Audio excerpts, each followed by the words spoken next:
The food people choose to put in their bodies has the power to hurt or heal. Despite all the efforts that educate consumers on the importance of making healthy food choices, studies have shown that 80% of consumers are confused about food health information, with 59% of them doubting their choices. Who you seek food health advice from is as equally important as what you eat every day. The Be Fused podcast is a fusion of two ideologies: the culinary arts with the medical science, centered on helping individuals make more informed decisions about the foods they should eat daily. Our hope through listening to this podcast series is that we'll help individuals make more informed decisions that will positively impact their overall health. Welcome to the Be Fused podcast. My name is Don, and I am your host for today. We're going to be talking about the diet, the gut microbiome, and the disease nexus with Dr. Anthony Marotta. So welcome. Hi, Don. Nice to be here. Thank you. Yeah, thanks so much. So I guess maybe can you just talk a little bit about, high level, what your thoughts are about each one of these, right? So the diet, the gut microbiome, and the disease nexus. First to start with, they're all interrelated, obviously. So, the diet, we're starting to see that one of the most powerful ways to change the diversity of the flora that exists within your gut is actually what you do every day, and that's the food that you put into your GI tract, so to speak. So with that, again, the diet or our food that we consume either can have a positive or negative impact on the gut microbiome. And then as it relates to the disease nexus, the gut-brain axis and just the gut as a whole, again, people have coined, the gut as the second brain, so to speak. When we look at it, we're starting to see that obviously, dysregulation or dysbiosis of the bacteria that resides in your gut, coupled with, for example, let's say a leaky gut, situation, actually is a trigger for the onset of many clinical conditions. So again, when you look at it, whether it be cardiovascular disease, diabetes, neurological conditions, autoimmune conditions like fibromyalgia, et cetera, et cetera. A dysregulated or dysbiotic environment within the gut is actually, again, a factor that contributes to the pathogenesis of all these diseases. Interesting. So, just because we may have people that are joining us as well that are, listening in on the podcast that might not have, medical background or any of the history that we have, maybe we should talk a little bit about the gut microbiome itself and what is that, specifically as well. Certainly. So, high level, the microbiome is obviously the flora or the bacteria that reside within our GI tracts, so to speak. And when you look at, the number of bacterial cells or, microbiotic cells that exist within our body, it's almost equal. So we have an equal number of human cells to actually bacteria that reside within our systems.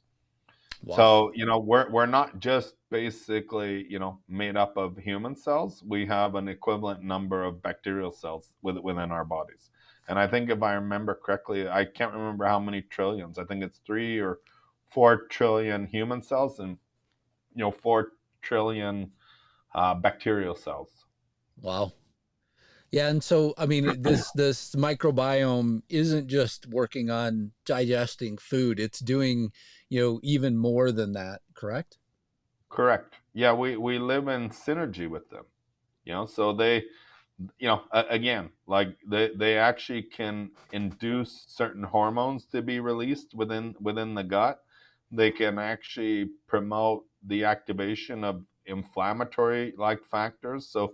So they're not just there as kind of a resident, population that's a bystander. They actually contribute to stuff, and we're starting to see, again, clinically, the power of the microbiome through some of the like fecal transplant work that exists, where again, they're transplanting. And I mean, the historic case has always been with C. diff, where they've obviously used that as a form of treatment for very aggressive diseases. But now, like, you're starting to see where they're leveraging fecal transplants in other in other clinical conditions. And recently there was actually some interesting work done in melanoma patients, where they had a subset of patients that were refractory to treatment, and when they transplanted the microbiome from responsive patients into non-responsive patients,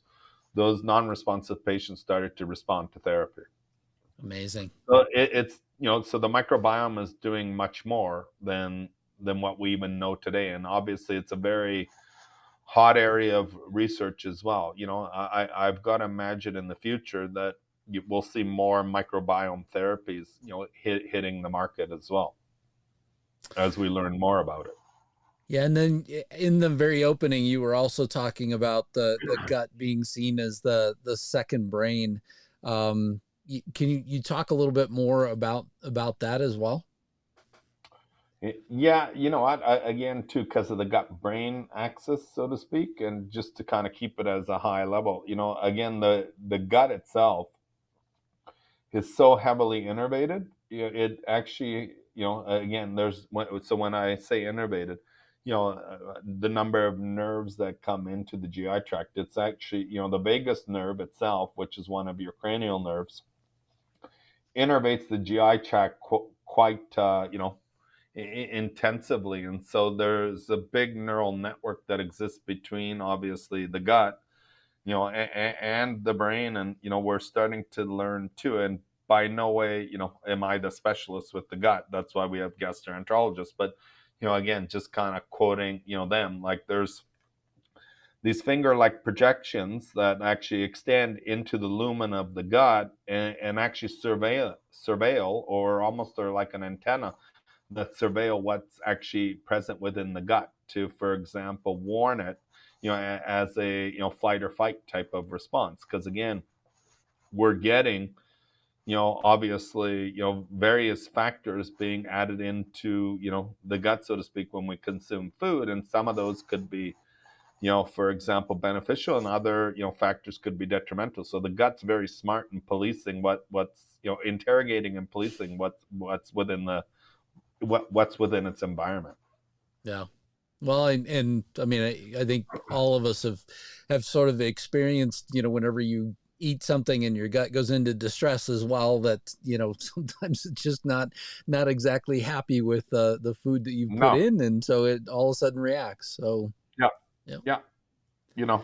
And it's as a consequence of that innervation that's there, or how heavily involved the nervous system is within the gut as well.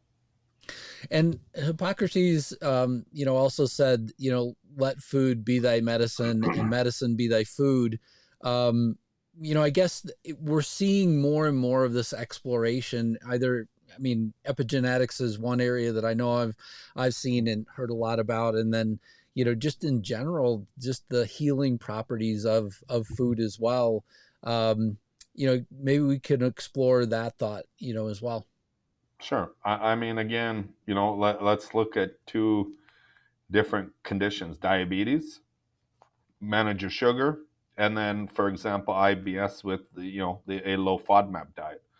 And I like the FODMAP example a little bit more, because there's something with a dietary intervention that you can actually obviously improve. You can improve the IBS state with a low FODMAP diet, so to speak. And when we look at what Hippocrates stated, basically, very insightfully, let food be thy medicine, medicine be thy food. That was in a situation where, again, food was very different than what it is today, right? And so, I don't think that Hippocrates was referring to, effectively ultra processed foods, as part of that. And one thing that's happened, probably, I think it became more prolific in the mid to late 80s with fast food and just kind of conveniently packaged food. The whole system started to change where, again, because of our busy lifestyles and the need for convenience, food became needed to be more convenient for the consumer. But with that and consistent, you started to see, like, for example, an evolution of the, let's say, state of mind where, again, we went from producing things like in, let's say, individual kitchens, so to speak, or more regionally, into more of a manufactured type of modality. And with that, now we're starting to see the ramifications of more of a manufactured or ultra processed, food ecosystem. There's enough data to substantiate that, again, these ultra processed foods have and poor quality diets have a poor, impact, or a negative impact on people's well-being.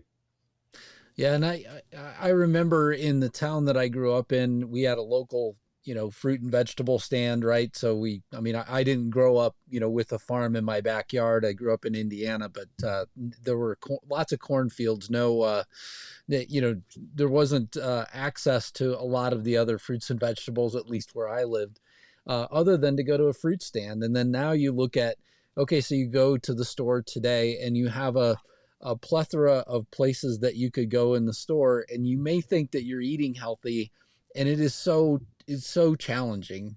I feel Yeah. like overall to try and find just the right foods to be able to stay healthy as well. Yeah. Yeah. Well, and I think, again, too, this is an area that requires continual, investigation and observation, right? Like, we need to always, again, too, evaluate the data. Nothing is static as it relates to that. And then, on an individual basis, each person is different, right? So we need to appreciate the fact that what might work for you might not work for your neighbor, your partner, or your children, or whomever. It's definitely not a one shoe fits all mentality or modality. Yeah, I wish that it were that way. It were a lot easier, overall to choose exactly, what what it is that we eat to feed the things that we need so that we always feel healthy, right? Our skin looks good and we feel energized. And I mean, isn't that what most people would want is, you get that satisfaction out of food, but then you also get the benefit, as well. Yeah. Yeah. And again, there's, eating in balance is critical. And then, eating more, the one thing that we can all do is eat more whole, real foods, as opposed to what we perceive to be like whole or real food. Can you give examples of those? Because, again, things are popping in my head, but just trying to make sure that they're calibrated appropriately as well. Yeah. Yeah. Well, I'm curious, like, before I give you those, so what's popping into your head? I'll ask you a question back. Yeah, so I mean, the easy answer for me is whole fruits and vegetables, right? So apples, oranges, grapes, bananas, those sort of things. In addition to like avocados and cucumbers and potatoes and all of those things. The tougher challenge becomes then you start to add in, okay, a certain amount of protein every day. What is the right protein, Yep. in terms of whole foods that you might be eating? And I'm a favorite. I love processed sausages and things like that as well. And so it's one of those things where you've got to find and strike the balance of making sure that you're eating healthy, but also not overindulging in things that could be have a lasting negative impact as well. Yeah. Yeah. So it's interesting, again, too, like, when we think of it, fruits and vegetables, I like to tell people you should be thinking about vegetables and fruits, like, in that order. Firstly, because, again, if you look at the bear that goes to hibernate, what do they typically forage on before they go to hibernate? They eat, like, a lot of berries and, different apples, things that, for example, lead to weight gain, right? So for me, fruits are important, but again, you know, they're probably not intended to be consumed to the extent that we're consuming them. I think more vegetables for sure, and then grains, so to speak. As it relates to protein, there's data that exists, and I think most people are shocked, with this. Like, so for example, okay, vary your sources of protein, right? Like number one, but like red meat, and I think you and I have had this conversation before. There's data that exists that tells people that the average consumer should not eat more than 22 grams of red meat per day, meaning that essentially that would equate to less than what effectively you know for the American or for the Canadian people, I guess it would be like 6 to 7 ounces. For I guess someone in the US, like what would that translate to? 6 to 7 ounces. Like I'd have to do some math to figure out how many pounds, like that would actually relate to. Yeah, I think you still, like if you were to go out to like a steak restaurant or any place like that, they still would give you the ounces Ounces. most Okay. often. Yeah.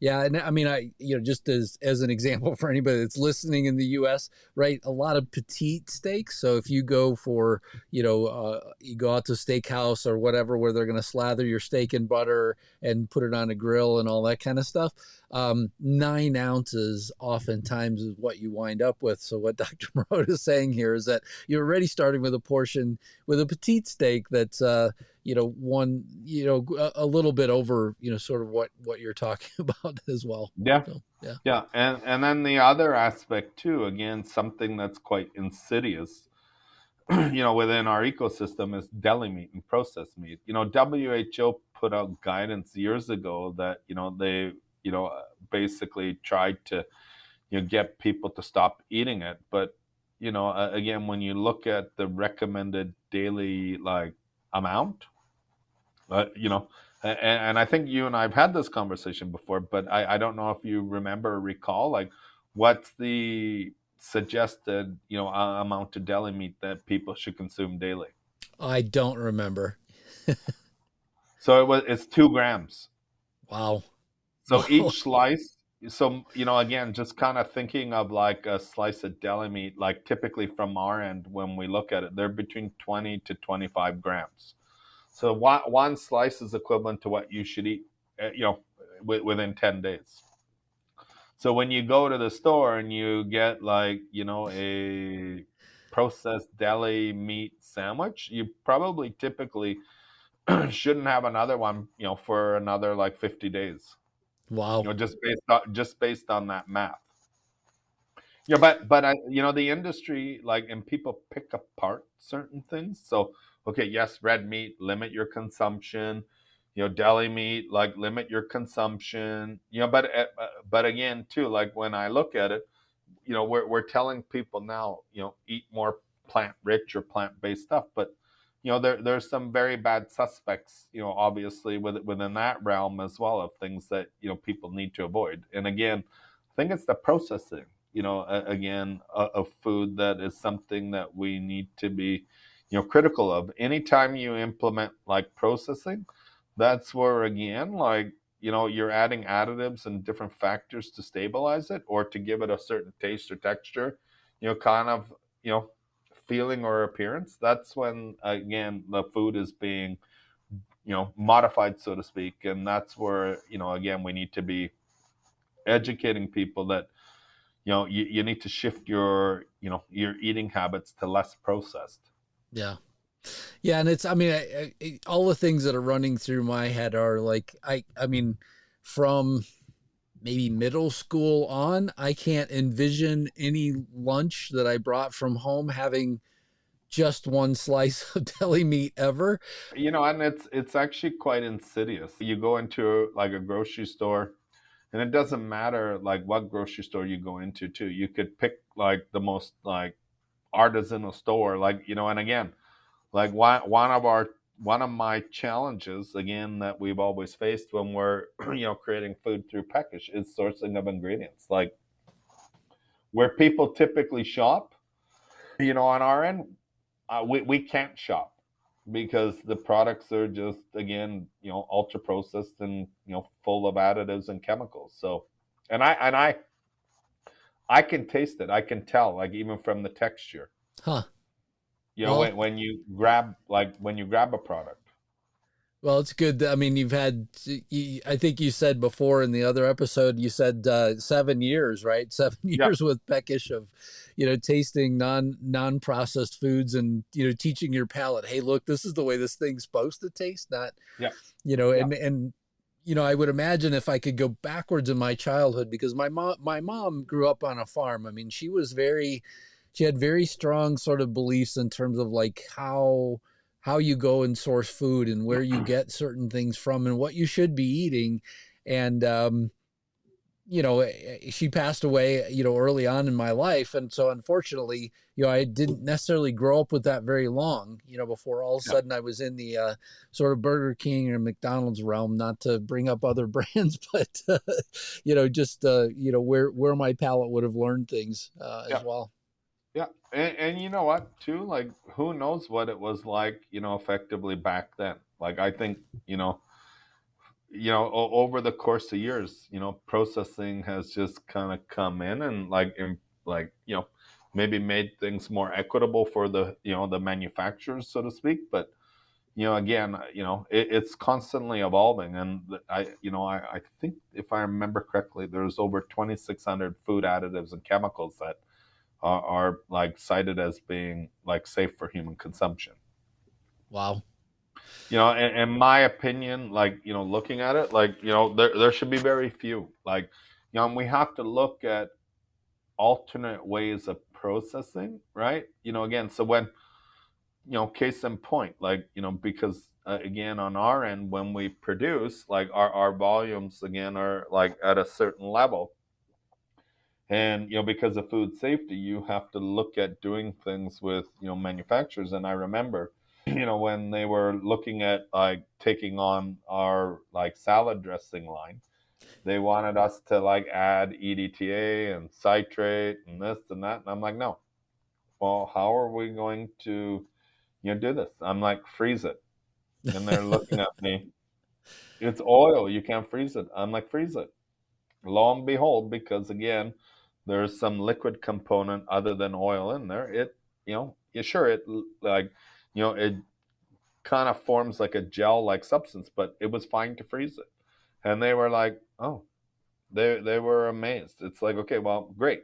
I just overcame basically an obstacle that you tried to push me down because, again, your people, like your food scientists, say it's got to be one way, right? And I think, on our end, we have to look at alternate ways of actually processing like food for human consumption. So, right now, for example, there's another modality that, is newer, to the food scene, in high pressure pasteurization. It's a cold pasteurization process, but it's done under pressure, and it actually like works quite well.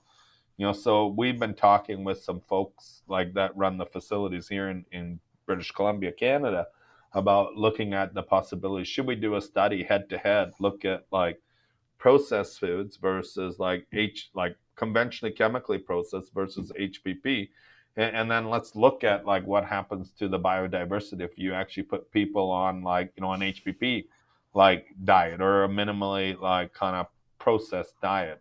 I think we could probably hypothesize that again it would be better for the gut. So I think there's some stuff that we need to do, or that are already being done to look at alternate modalities of preservation of food. And when you think of back to the days of farming, right? Like, again, they were jarring their own, like, their own products. It was done Right. very different.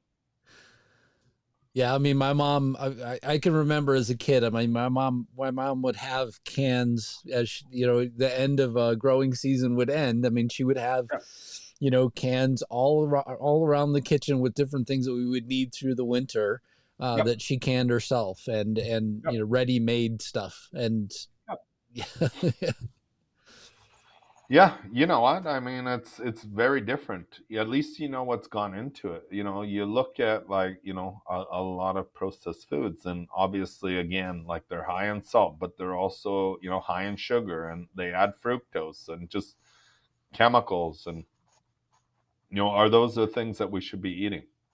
And I think kind of coupled with that, again too, how do we make it more equitable? Because again too, when you look at like this whole like shift in mindset, again, it needs to be equitable for the farmer, for the manufacturer, for the retailer, and for the consumer, right? And I think that's a big thing. Like, if we could actually make it more accessible, what would be the downstream health benefits?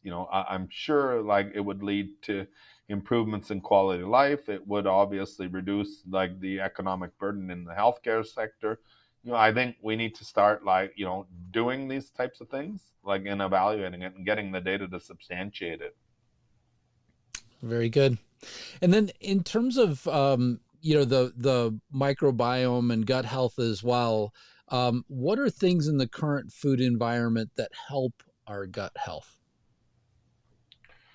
Well, let's take a step back beyond food. Stress, like number one, reducing stress, is a critical thing. So, again, thinking of how heavily innervated the gut is, stressors actually, can exacerbate things. So, reducing stress, sleeping well, exercising, kind of doing everything that we hear, get lots of rest, drink lots of water, effectively get exercise. Don't be sitting in front of your computer, all the time.